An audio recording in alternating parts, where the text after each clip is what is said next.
Hey, friends. Welcome to the Call to Farms podcast, episode 55.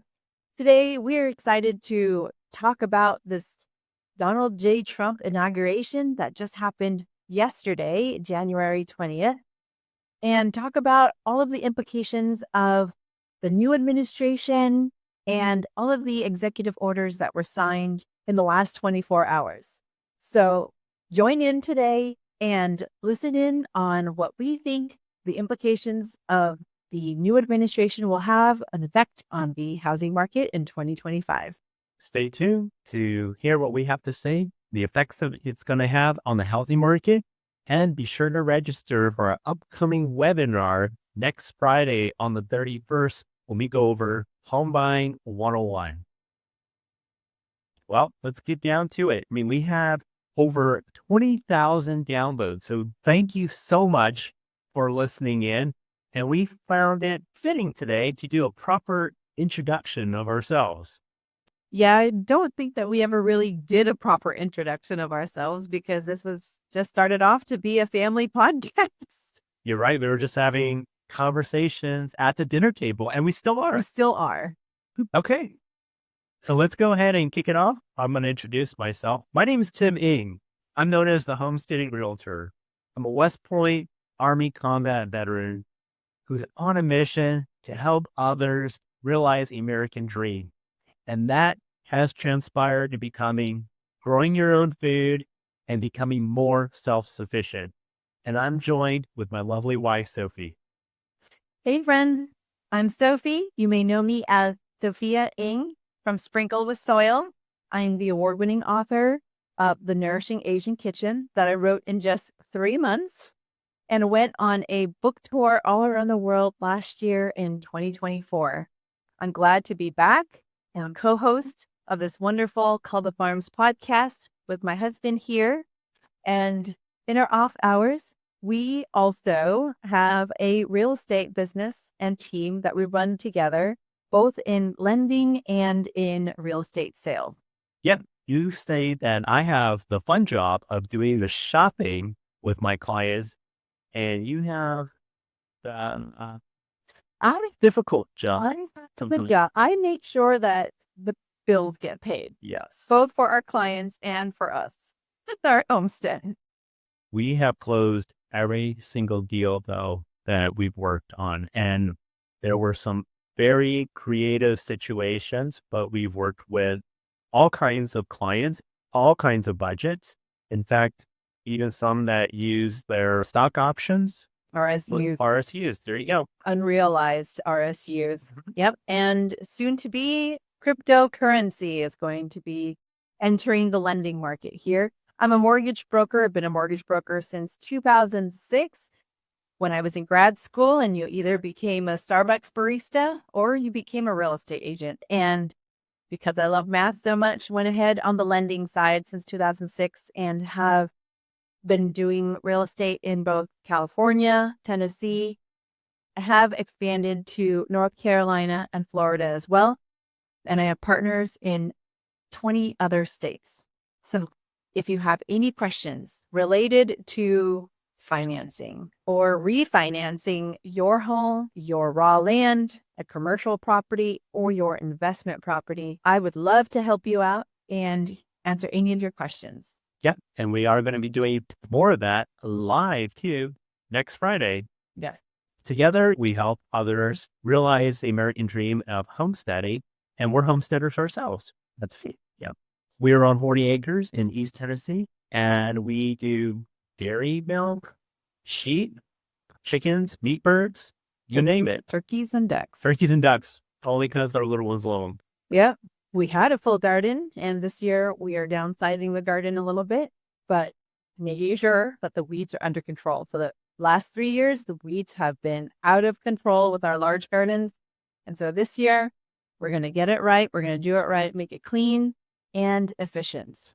Okay. So why we mention all these things and how we are homesteading right now is because we have been in your shoes right there. We are from the Bay Area in Northern California, and we were used to the modern conveniences using apps and everything to get healthy organic foods delivered to us. to do a 180 degrees, relocate to East Tennessee where we didn't have any family or friends that we know, and start over, including our real estate business, where it is just thriving because we are helping others escape the hustle and bustle of cities and suburbia life to live that peaceful country living and growing their own food. Quite honestly, the reason why we do what we do, from marketing to business to real estate, is so that we can actually be together as a family and create family economy. Together, we homeschool our 2 children, and we've been homeschooling them from the very beginning. When we looked into our education system, the financial system, the health system, every other system, and realizing that in order for us to be truly free to realize the American dream, we really have to disentangle ourselves from all of the complex systems of convenience and this convenience trap that we've been in. And so with this, the children have their own business, Joy and Jolie. They sell their own healing salves and spices and balms, and now expanding to ceramics. This is all to teach them marketing skills, business skills, conversational skills, negotiation, but actual life skills that's needed for an ever-changing world. All right, let's go ahead and jump right into, wow, if you were watching yesterday with the presidential inauguration, he kicked things off with a bang and signed so many executive orders. So let's talk about some of them and maybe the possible ramifications or effects that it could have. Yeah, there are a lot. He signed almost 200 executive orders in his first 24 hours in office, arguably probably the most of any president. And so with that being said, there will be effects to every single American and everybody else around the world. So let's go ahead and talk through what we think are some of the implications. Now, of course, we do have the caveat. These are some of the things that we believe. We talk about it. We've talked about it. Actually, we haven't gotten any sleep in the last day because of all the things that are changing and changing fast, not just in the housing market, but how we want to move forward with our homestead, our businesses, and our children. So the first thing is he talked about reducing housing regulations. This is a concern because this will continue to drive up construction costs. In a world where since 2020, we saw the effect catapult with the construction costs because of lack of access to lumber. If you've been around, I think even if you weren't in the construction business, I think we all knew that the cost of lumber was astronomical. Now, it has corrected itself a little bit, but it has never been back to the pre-2020 numbers that has been. But this executive order could incentivize developers to build more homes, particularly in underserved areas. However, scaling back the regulations could also reduce oversight, potentially affecting the quality of the new builds and increasing the risk for buyers. I know. So at first glance, reducing housing regulations, that sounds like a really good thing. In fact, a lot of people reach out to me and ask, Tim, let me know which counties are unrestricted because I want to be able to build whatever I want to build. Well, that may be great because for you in particular, if you are that individual and you know exactly what you want to do and you have the know-how, the knowledge to be able to create, whether it's like an airship or a yurt or you know what you want to build. But what if what if you just want an easy transition? What if you want to fall into a homestead that is already turnkey, right? Then you might have question marks as to the structural integrity of the build. Did they cut any corners? And oftentimes already with new builds, a lot of the developers are already cutting corners.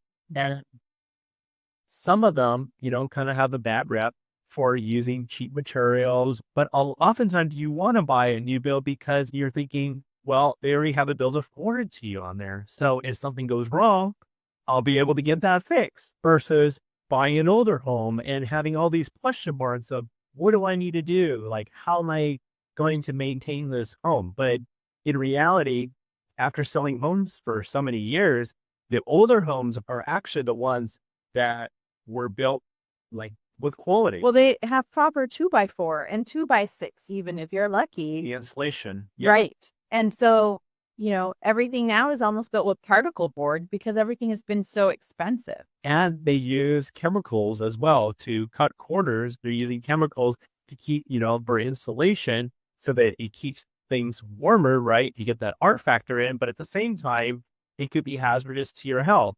So, yeah, there are positives and negatives to this reducing housing regulations. And it's going to be a big question mark as to it may drive up labor costs, may drive up some material costs because a bunch of builders are going to start, jumping in, with the whole supply and demand. But at the same time, there's going to be a lot more question marks. And I don't know about you, but the realtors are going to have to be a lot more knowledgeable. You're going to have in terms of what to look for. And we are not all home inspectors unless you've been experienced like myself and you've been out and seen so many different properties. You can start seeing the common patterns. But I always tell my clients, you need to do your due diligence when you're purchasing property and get a home inspector, a reputable one, to actually go and identify all the possible negatives. So that way you can start budgeting for them in the near future. So that's reducing housing regulations. So on the surface, sounds really good and appealing, but you know what?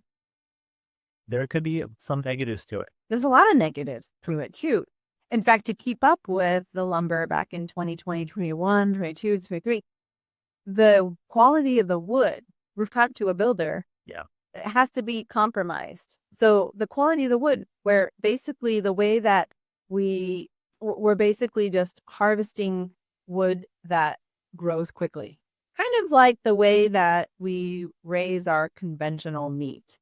And in that case, you're thinking about the quality and the durability yeah, and the longevity of the quality of that wood when you're building your home. So, yeah, I mean, I think the last home that you just listed that only lasted 48 hours, I think, no, within 24 hours, I think you already had an offer for it. It was a 100-year-old home. that's right. And I believe the last time we came on, I think you were even talking about it as a new listing and it's already sold now. Yeah. But that home has been, 100 years old and everything is solid. It is solid. And within 24 hours, we received an offer. And within 48 hours, we already had a backup offer in the end as well.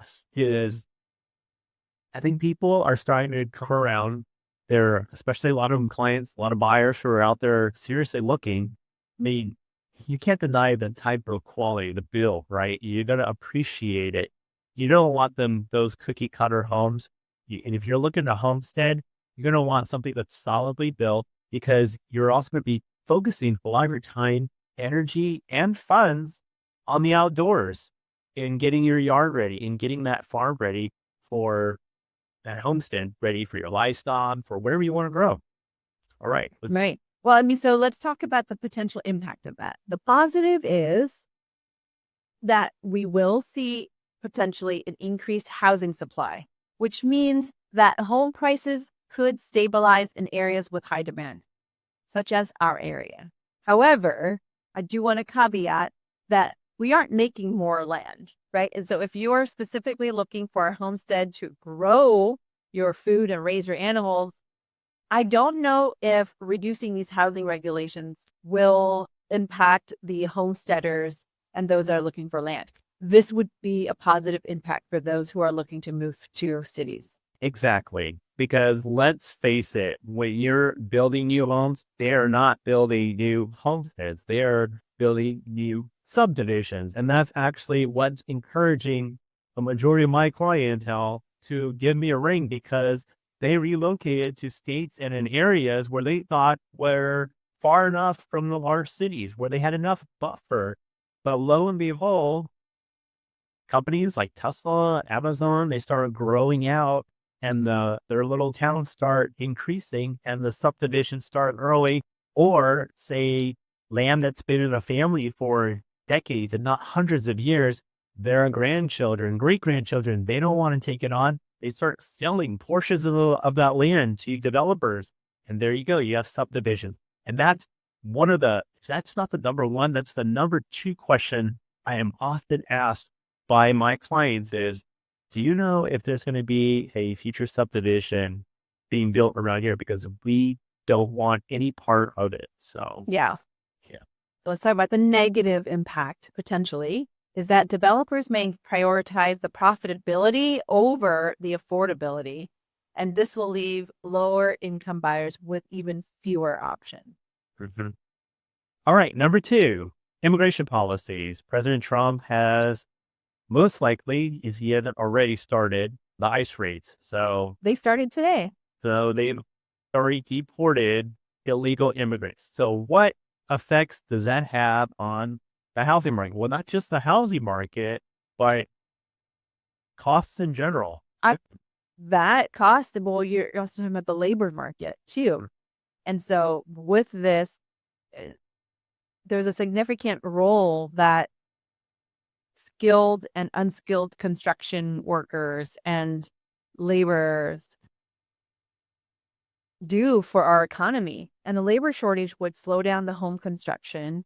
It would increase costs, but also where this also affects us as farmers and consumers is that it affects the agriculture market. That's right. Or the agriculture industry, rather. Mm. Yeah. So the agriculture industry relies heavily on immigrant labor for planting, harvesting, and processing the crops. And so these stricter immigration policies and increased deportations could lead to labor shortages, impacting the productivity and increasing the operational costs. And with that, the grocery stores, all the food manufacturers, they're going to pass those costs on to you as a consumer. Yeah. Just another reason to start growing a little bit of your food, no matter where you are, or start learning to cook from scratch, even in your kitchen, starting with one meal at a time, thinking about storing food and thinking about what crops and how much tomatoes you need to plant. If you're thinking about how to stock up your pantry. Yeah. Make it something fun for the family to do. Yeah. All right. Number three, let's talk about trade tariffs. Oh, this is a scary one for me. I'll talk a little bit about it if you don't mind. Yeah, you can talk about it. I love studying history, and here is another great example of why we need to understand history so we don't repeat mistakes from the past.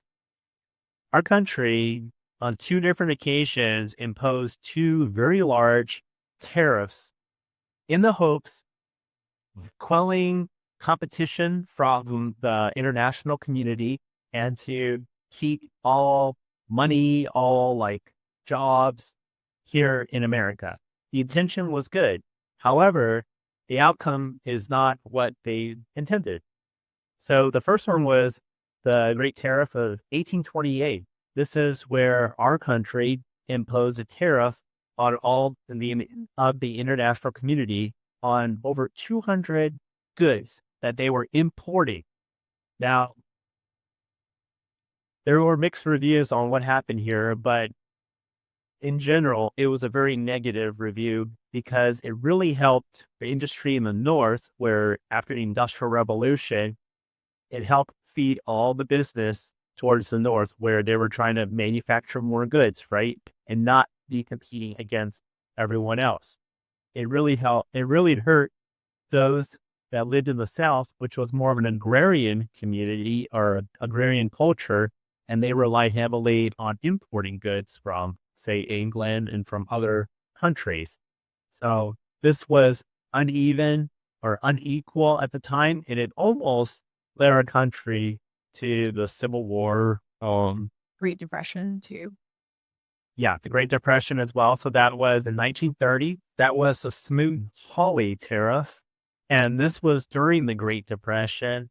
President Hoover thought, well, if I just impose this huge tariff on the international community, I would be able to create more jobs. Companies within America will hire these unemployed folks, right?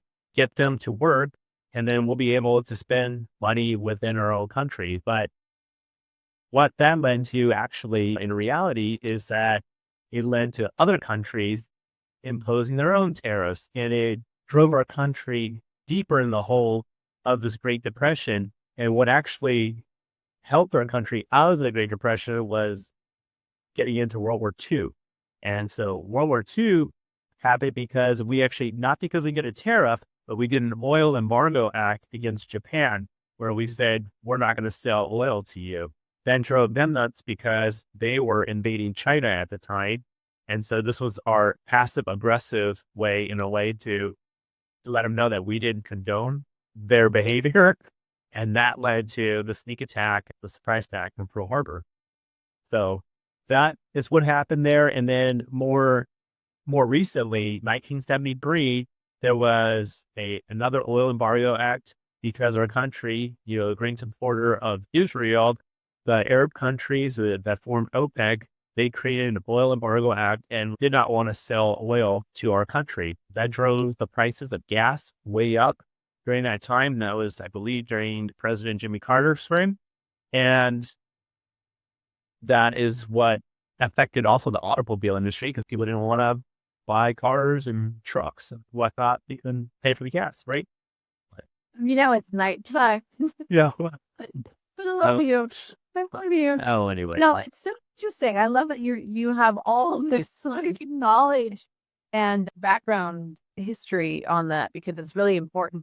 All I know is the tariffs on materials like concrete and steel and lumber, for example, from countries like Canada and China, even Mexico, that could lead to a direct impact on the cost of like new construction and renovation. Yeah. This will affect home buyers and home renters as well. It will immediately, because I get the thought behind it. You want to bring jobs back to America. We want to spend money here in America on American goods, but there are so very few things that are actually made in America anymore. We've already outsourced at our own demise everything out to Mexico, everything out to China because of lower costs.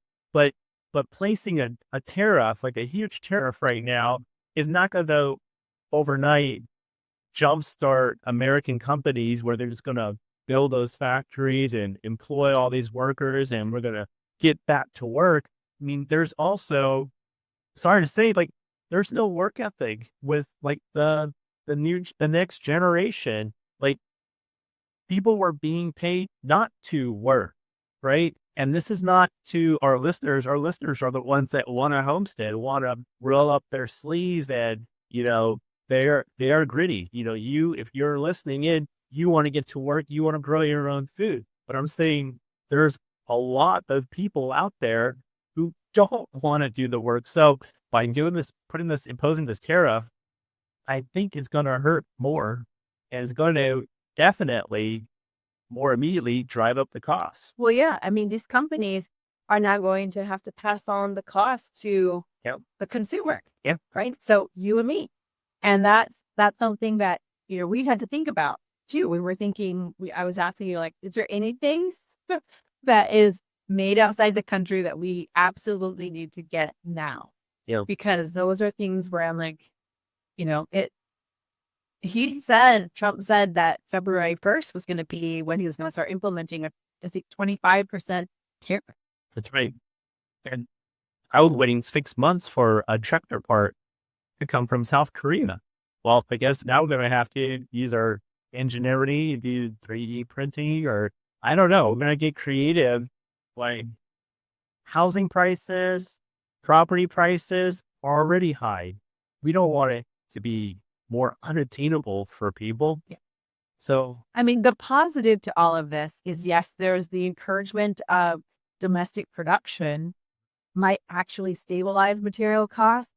But I remember as a little girl when my parents were in their 30s, 40s, and they were in manufacturing, and all their work got outsourced to India. And that was 30, 40 years ago. Mom and dad are now in their 70s and 80s. So even if we were to bring the work back to them, it's 40 years ago. How are they going to remember that work? And for the last 40 years, we have not been in manufacturing. And,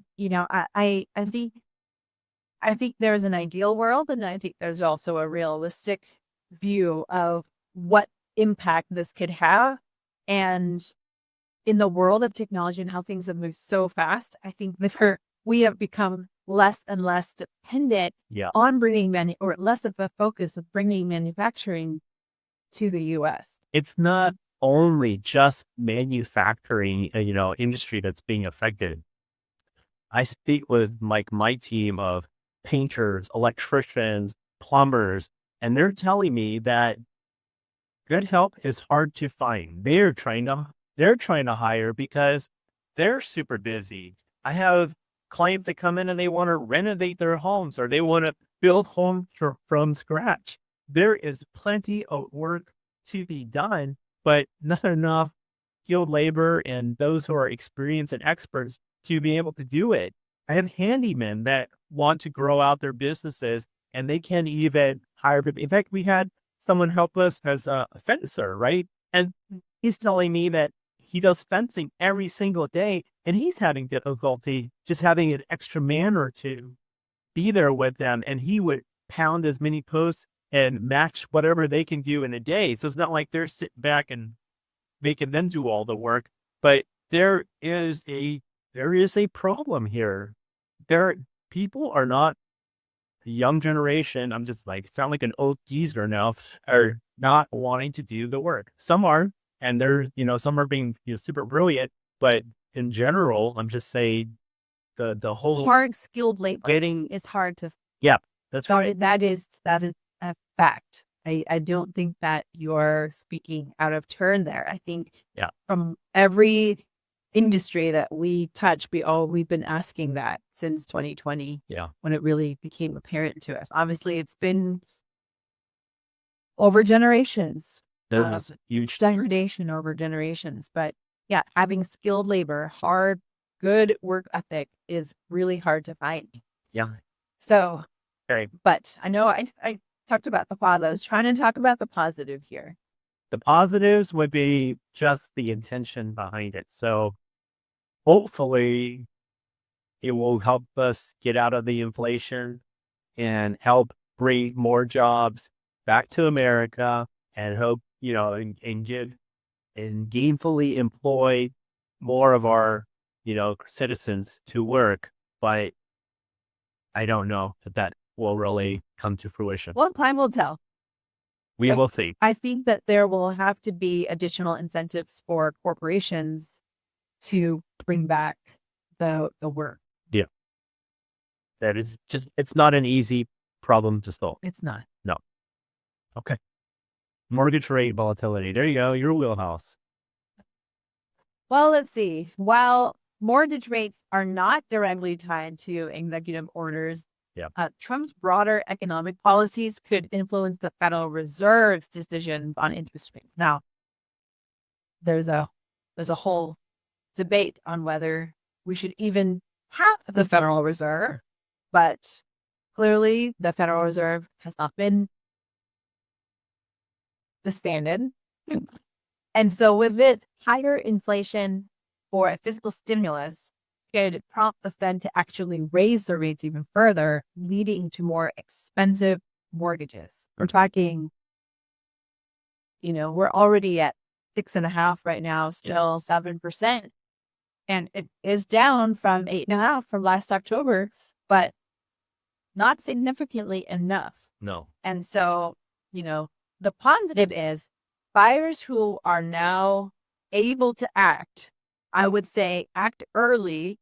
And so you can lock in a more favorable rate before any potential increases. I don't see, from my purview, how we can have any real rate drops and rate cuts at this point.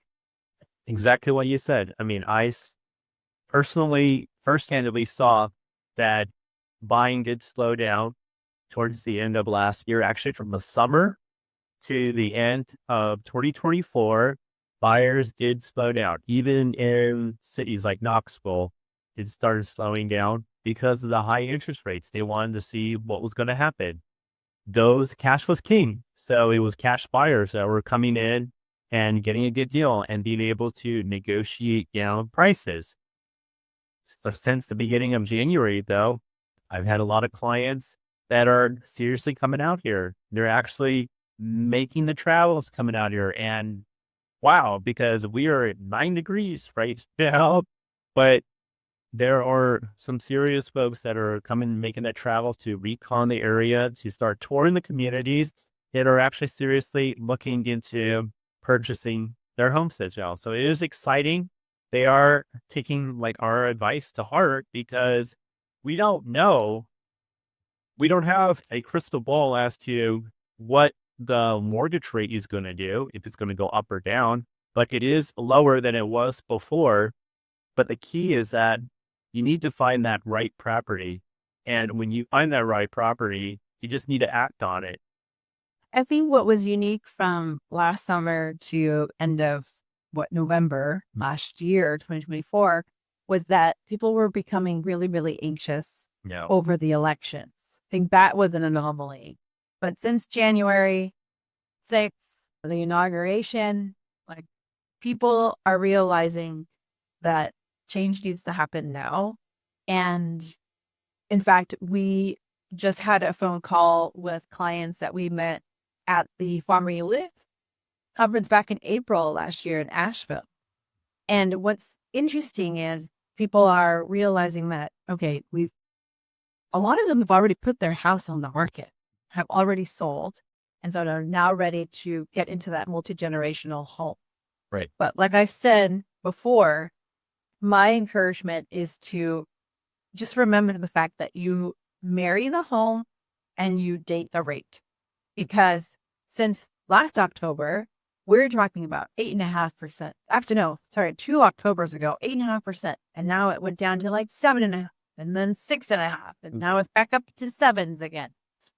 If you were to buy a property or your piece of land 2 years ago, when rates were at 8.5%, potentially, you have now been able to ride through all of that. You probably could have refinanced. And actually, if you did, there was an opportunity last August to refinance when rates did drop to the fives, but you would not have built in 2 years of equity in that time. So this is what I'm saying.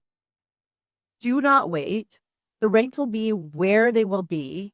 And when it's time to refinance, we will be there for you. Yeah. We'll be there for you to make the purchase. We'll be there for you to do the refinance. But we want to make sure that you have a home that you can start building your family economy, building a home and a homestead for you and your family, for security, food security, if nothing else.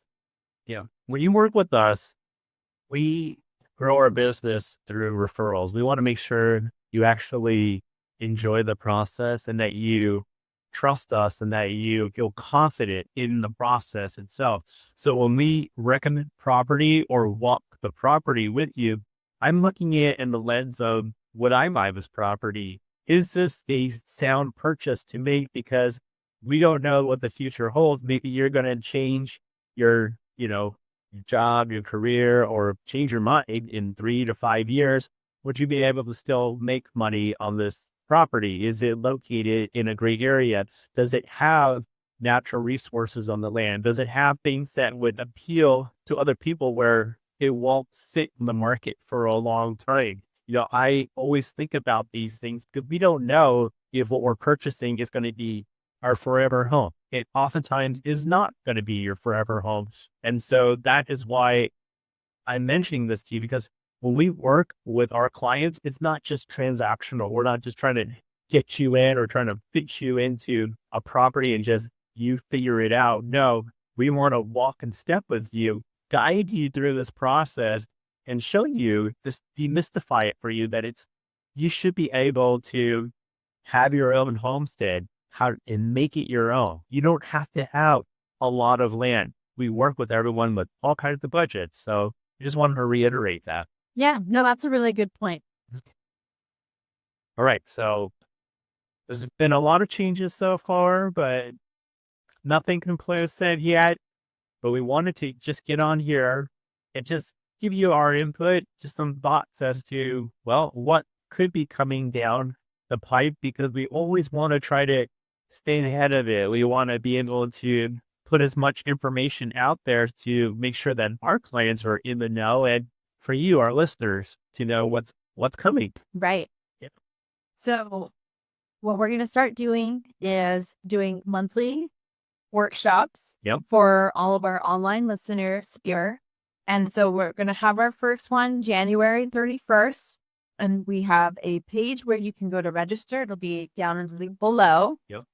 And this will be for the First Time Home Buying 101 workshop. Yep. Next month in February, we're going to be focusing on investors. So if you are in a position to purchase a property for either long-term rent or short-term rent, like Airbnb, or for nurses, that's something that we have really cool loan programs for. The DSCR loan program is one of them. But there are special programs where you can make your money work for you, because you know that real estate is a legacy investment for your family and your children and your children's children. It's something that historically has been something that is one of the smartest investments. Obviously, Bitcoin is extremely risky, and you just don't know. I mean, for us, it's where can we invest to help other people who are not able to purchase a home, so that they have a stable, safe place to live. And we are also having a mutual beneficial relationship where we work with one another to make sure that they have a safe, warm place, and we are able to have investments for our family. Yeah. What I'm looking forward to, though, is the live Q&A session, because I want to hear your questions. In fact, I want to answer one of our questions right now, because there's one question that we're both actually often asked, whether it's through Instagram or through just messages from our podcast, is, can you homestead solo? The answer is yes, you can, and you can homestead solo. It really depends on what your goals are. We have seen with our own eyes, we've witnessed single men and single women out here in East Tennessee doing it, and doing it successfully, whether it's raising dairy cows, dairy sheep, and I have clients who reach out to me, and there's actually a lot of them who are in retiring men age, and they're single, and they are just really bold because they know exactly what they want, and they are very determined to do it. They also understand that they may have some limitations, but we will find the right property, and you don't have to, as long as you can set yourself realistic expectations, you can certainly homestead on your own. And you're not alone, because what we always talk about is you need to be in community. And when you're in community with others, you're not going to feel like you're alone. You don't have to do everything, and you'll have your neighbors watching your back. Almost so it makes me feel as comfortable as I was in the military, where my brother and sister in arms had my back. It's the same sort of feelings, like being wrapped in a warm blanket, that you have your community members looking and watching over you. So, I mean, that's in a nutshell. Yeah. And I don't want you to think that, okay, well, these are young 20-year-olds that are brave enough, that have the gusto to buy land. No, actually, the single homesteaders that we know are in their 60s. And they are stronger than us. Yeah, they are. I mean, they can do quite a lot. And so use that information however you will. And then also on the topic of community, I did want to say that as temperatures dropped in this last week, Yeah. we had almost an immediate, overnight drop down to sub freezing temperatures. Yeah. And I remember I said, well, we've got a couple of 3-gallon water jugs. We have someone in our community that has access to his free flowing spring.